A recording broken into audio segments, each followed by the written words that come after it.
Mama Chantel, acha tuanze na hii anti bado anapika. Asante sana Mama Kasule, mko aje huku? Tuko poa sana, habari ya siku mingi. Sisi tuko poa Kasule.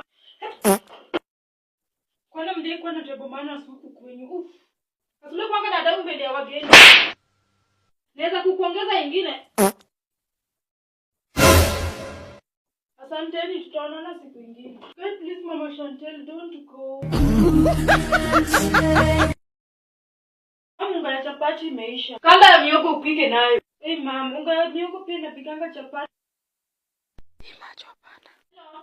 Hata mwache tu akae huko, hata ni shule namtafutia. Ataenda by next week. Pia wewe umefurahia tunaenda shule na hiyo age yako. Age yako ni ya kuoleka ama ni ya kwenda shule? Watu wakisoma wewe ulikuwa wapi? Hiyo pesa yote naharibu kukupeleka nayo shule, sinishonea hata nayo paka nguo avae.